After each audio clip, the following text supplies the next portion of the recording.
এখানে আমরা লিখেছি report writing format for any program events or observe day. তাহলে কি কি জিনিস সেগুলো আমাদেরকে জানতে হবে।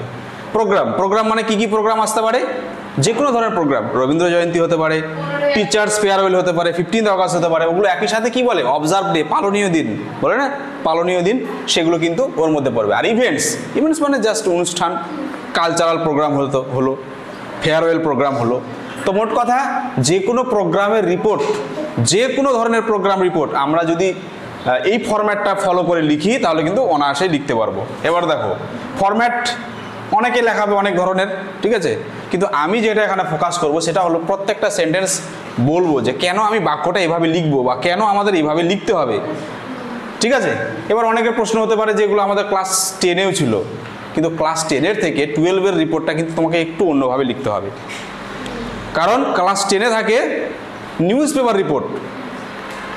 রিপোর্টিংয়ের উপর জোর দেওয়া হয়, কিন্তু 12-এ জোর দেওয়া হয় reporting and event, program based যে রিপোর্ট সেগুলোর উপর জোর দেওয়া হয়। এবং ক্লাস 12-এ এখনও পর্যন্ত আমরা যা দেখছি অ্যাক্সিডেন্ট বা ন্যাচারাল ক্যালামিটি এগুলোর উপর রিপোর্ট খুব কম এসেছে, বোঝা গেলো। এখনও পর্যন্ত যা দেখছি আমরা লাস্ট 5 ইয়ার্স কোশ্চেন যদি দেখি পালনীয় দিনের উপরে রিপোর্ট এসছে। তো তাহলে আমাকে কিভাবে করতে হবে, দেখো আমরা এরকম টাইটেল দিতাম, মাধ্যমিকও দিতাম, আগের রিপোর্টে দিতাম, তো তারপরে নিচে কি লিখতাম, বাই এ স্টাফ রিপোর্টার, বা এই বাই এ স্টাফ রিপোর্টার নিচের দিকে লিখতাম। কিন্তু ক্লাস 12-এ এখন দিতে হবে তোমার নাম, ঠিক আছে, কারণ তোমার কোশ্চেনের ভাষাটাই থাকবে কিরকম, কোশ্চেনের ভাষাটা থাকবে, লেখা থাকবে স্পষ্ট, write a report for your school magazine, এরকম করে রিপোর্ট রাইটিংয়ের ভাষাটা থাকবে। অনেক ছেলে মেয়ে বুঝতেই পারে না, আরে স্কুল ম্যাগাজিন চলে এসছে, যখন দেখে স্কুল ম্যাগাজিন লেখা আছে ভাবে যে স্কুল ম্যাগাজিন নিয়ে চলে এসছে রিপোর্ট, বাস্তব কথা বলছে, হ্যাঁ, পরীক্ষা হলে গার্ড দিতে। তো কিন্তু না, কোশ্চেনের ভাষাটাই থাকে ওরকম, মানে তোমাকে বলছে তোমাদের বিদ্যালয় থেকে একটা ম্যাগাজিন প্রকাশ হবে, সেই ম্যাগাজিনের জন্য তুমি একটা রিপোর্ট লেখো, not a news paper report, ঠিক আছে। তোমরা আজকে বাড়ি গিয়ে দেখবে লাস্ট 5 ইয়ার্সের কোশ্চেন, দেখবে কোশ্চেনের ভাষাটা লেখা আছে write a report for your school magazine about, তারপরে অ্যাবাউট দিয়ে কন্যাশ্রী দিবস হতে পারে, টিচার্স ফেয়ারওয়েল হতে পারে, 15 আগস্ট হতে পারে। তো যার জন্য আমরা শুরু থেকে দেখবো, শুরু থেকে কনসেন্ট্রেট হয়ে দেখবো। তো আমি প্রথমে বললাম যে আমরা নামটা রিভিল করব না কোন স্কুল, ঠিক আছে, XYZ ABC যাই হোক এরকম দিয়ে দেবো, স্কুল অবজার্ভড, হ্যাঁ। এবার অবজার্ভ দিয়ে এখানে একটা মানে বিষয়টা দিতে হবে, ঠিক আছে। এখানে যেহেতু আমি বিষয়টা দিইনি তার জন্য এভাবে লিখেছি, এখানে যেটা বিষয় হবে সেই বিষয়টা আমরা এখানে লিখে দেবো। XYZ স্কুল অবজার্ভ 15 আগস্ট, ওখানে 15 আগস্ট হলে 15 আগস্ট লিখবো, টিচার্স ফেয়ারওয়েল হলে টিচার্স ফেয়ারওয়েল লিখবো, এখানে প্রোগ্রামটা লিখবো, ঠিক আছে। তারপর নিচে বাই দিয়ে তোমার নামটা লিখবে, ঠিক আছে। তো এই নামটা তুমি সম্পূর্ণ লিখতে পারো, আবার আমি যেভাবে লিখেছি এভাবে তোমার নামের যে প্রথম ফার্স্ট লেটার ডট দিয়ে তোমার সার নেমটা দিলেও হবে, বুঝা গেলো। তো এইভাবে শুরু হচ্ছে আমাদের এবার report writing. Our school observed, এখানে আওয়ার স্কুল না দিয়ে এখানে স্কুলের নামটাও কেউ দিতে পারে, XYZ স্কুল বা ABC স্কুল অবজার্ভ, তারপর এখানে বিষয় অন, এখানে তারিখ,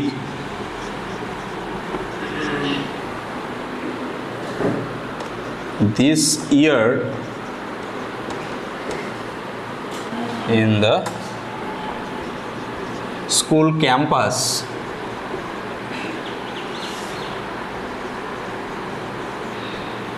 gorgeously। আমি একটা সহজ সাদাসিধে সেন্টেন্স লিখলাম, আমাদের বিদ্যালয় পালন করলো বা উদযাপন করলো 15 আগস্ট অন 15th, হ্যাঁ, বা ইন্ডিপেন্ডেন্স ডে অন 15 আগস্ট, বা যেটা বিষয় হবে সেই বিষয়টা এখানে লিখবো। তারপর লিখবো দিস ইয়ার, এই বছর, ইন দ্য স্কুল ক্যাম্পাস, বিদ্যালয়ের প্রাঙ্গণে, গর্জিয়াসলি, জাঁকজমকপূর্ণভাবে। এইভাবে তো আমি শুরু করবো সিম্পলি। তারপরে কি করব আমরা, যে স্কুল কর্তৃপক্ষ নিমন্ত্রণ করেছিল বিশিষ্ট শিক্ষাবিদদের বা বাইরের অতিথিদের, তাহলে লিখব দ্য স্কুল অথরিটি, বিদ্যালয় কর্তৃপক্ষ, ইনভাইটেড, নিমন্ত্রণ করেছিল, some honourable personalities of the locality on that day, সেই দিন স্কুল অথরিটি, বিদ্যালয় কর্তৃপক্ষ নিমন্ত্রণ জানিয়েছিল কিছু বিশিষ্ট ব্যক্তিদেরকে সেই এলাকার, যেটা হয়ে থাকে, বিডিও, ওসি, প্রধান, এরা আসবে প্রোগ্রামটাতে। এগুলো আমার জাস্ট কমন সেন্টেন্স। আমি এইভাবে রিপোর্টটা সহজ সাদাসিধেভাবে শুরু করব। খুব জটিল সেন্টেন্স প্রথমে দিব না, জটিল সেন্টেন্স দিতে গিয়ে যাতে সেন্টেন্সটা ছাড়া পড়ে যায় সেটা যাতে না হয়। They also arranged a colorful program on that day and decorated the whole school campus. They also arranged, তারা বলতে স্কুল কর্তৃপক্ষের কথা বলছে, অ্যারেঞ্জড আয়োজন করেছিল এ কালারফুল প্রোগ্রাম, একটা বিচিত্র অনুষ্ঠানের আয়োজন করেছিল অন দ্যাট ডে, সেই দিন, অ্যান্ড ডেকোরেটেড সাজিয়েছিল দ্য হোল স্কুল ক্যাম্পাস, পুরো বিদ্যালয় চত্বর। ঠিক আছে, তারপরে কি লিখব? The programme started at 11 a.m. by an opening song sung by the students of the school. Bas. The program started at 11 a.m. প্রোগ্রামটি শুরু হয়েছিল 11টার সময় বাই অ্যান ওপেনিং সং, একটি উদ্বোধনী সঙ্গীতের দ্বারা, sung by the students of the school, বিদ্যালয়ের ছাত্রছাত্রীদের দ্বারা যেটি গাওয়া হয়েছিল। এবার লিখব স্টুডেন্টস, এটা ডি, কমা টিচার্স,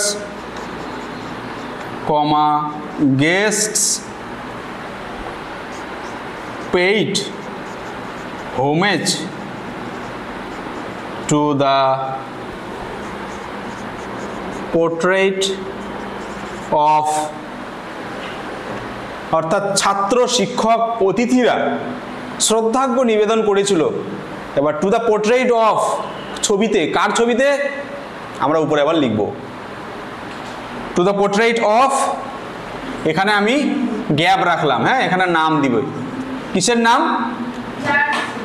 হ্যাঁ, নেতাজি হলে নেতাজি, ভগৎ সিং হলে ভগৎ সিং, রবীন্দ্রনাথ হলে রবীন্দ্রনাথ। ঠিক আছে, the local BDO was the chief guest of the program. স্থানীয় বিডিও, সমষ্টি উন্নয়ন আধিকারিক, বিডিও, এই অনুষ্ঠানের প্রধান অতিথি ছিলেন। তারপর কি করেছিলেন? তিনি নিশ্চয়ই ভাষণ দিবেন। He delivered a short but nice speech, তিনি একটি সংক্ষেপ কিন্তু সুন্দর একটি ভাষণ দিয়েছিলেন, বক্তৃতা দিয়েছিলেন। The headmaster and other guests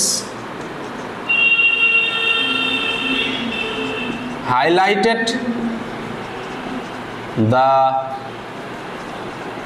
importance of the day. আচ্ছা, নিচে পরিষ্কার করে দিচ্ছি, সূর্যরশ্মি সব জায়গাতে পড়ছে, কাগজ পুড়ছে না, কিন্তু একটা আতস কাঁচ নিয়ে একটা মোটা পাতা পর্যন্ত পুড়ে যেতে পারে, ওই যে কনসেন্ট্রেট, সব রশ্মি যখন এক জায়গায় হবে। We have infinite energy, infinite power. ঠিক আছে, তো আমরা যদি শক্তি মানে সেই অনুযায়ী মনোযোগটা ব্যবহার করি না, অনেক কিছু করতে পারি। একটা 3 ঘন্টার মুভি বা সিনেমা আমাদের মুখস্থ হয়ে যায়, কিভাবে সিনেমাটা শুরু হয়েছিল, সিনেমার ক্লাইম্যাক্স কী ছিল, সিনেমা শেষ হলো কীভাবে। বাট 1 পেজ একটা পড়া, সেটা কিন্তু মুখস্থ হয় না, কারণ ল্যাক অফ কনসেন্ট্রেশন। পড়ার আগেই প্রথমে আমরা ভেবে নিই কঠিন, এই হবে না, ভালো লাগছে না। তো উইথ পজিটিভ এনার্জি এবং ফুল কনসেন্ট্রেশন আমরা যদি কোনো কিছু শেখার চেষ্টা করি, অবশ্যই আমরা পারবো। সেটা আমি অবশ্যই আশা করবো তোমাদের কাছ থেকে, তোমরাই পারবে। ঠিক আছে, তাহলে কি হলো, কি লিখলাম? The headmaster and other guests, প্রধান শিক্ষক এবং অন্যান্য অতিথিরা হাইলাইটেড মানে কি, আলোকপাত করেছিলেন the importance of the day, দিনটির গুরুত্ব বা তাৎপর্য। ভাষণ তো দিতেই হবে, ঠিক না, বলতে হবে সংক্ষেপে। আর কি হবে, songs, debates, quiz, recitation etc. were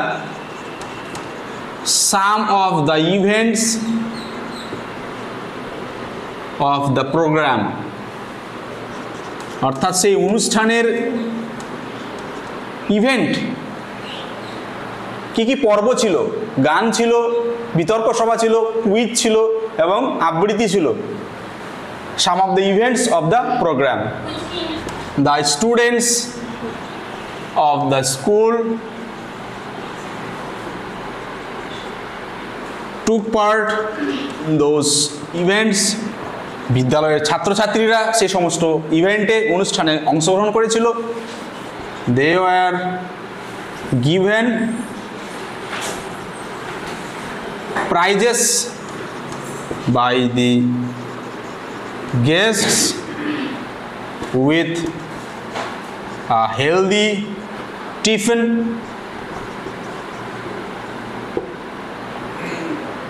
তাদেরকে পুরস্কৃত করেছিল গেস্টরা টিফিনের সাথে সাথে, মানে একটা টিফিনও দেওয়া হয়েছিল, স্বাস্থ্যকর একটা টিফিন বিতরণ করা হয়েছিল এবং পুরস্কার দেওয়া হয়েছিল। The program was a big success and it pleased all. অর্থাৎ অনুষ্ঠানটি সফলভাবে হয়েছিল এটি এবং সবাইকে খুশি করেছিল। The day long program ended at 4 PM. তারপরে কি হলো, সারাদিন ব্যাপী যে অনুষ্ঠান 4টের সময় শেষ হলো। আগে সেন্টেন্সটা লিখলাম, the program was a big success and it pleased all, অনুষ্ঠানটি সফল হয়েছিল এবং সবাইকে খুশি করেছিল। তারপরে লিখলাম সারাদিন ব্যাপী এই অনুষ্ঠান 4টের সময় শেষ হলো। তো এইভাবে সিম্পল একটা জাস্ট ফরম্যাট লেখা হলো, যে ফরম্যাটকে কাজে লাগিয়ে আমরা যে কোনো অনুষ্ঠান বা প্রোগ্রামের রিপোর্ট কিন্তু আমরা করতে পারি, ঠিক আছে। এরকম ধাপে ধাপে অনেক ফরম্যাট লেখানো হবে। এরপর এডিটোরিয়াল আসবে, তারপর রিপোর্টেরই আর একটা পর্ব আছে যেখানে ফেয়ারওয়েল যদি আসে, ফেয়ারওয়েল হলে একটু আলাদা হবে, কয়েকটা সেন্টেন্স একটু আলাদা অ্যাড করতে হবে। এটা যদি টিচার্স ফেয়ারওয়েল হয়, একই সাথে আর একটু বলে দেই, এটা যদি 15ই আগস্ট হতো তাহলে নিশ্চয়ই আমাকে আরও কিছু এক্সট্রা লাগাতে হতো। যেমন স্টুডেন্টস লেড এ প্রসেশন, ছাত্রছাত্রীরা একটা মিছিল বের করেছিল, আমি দিতে পারি।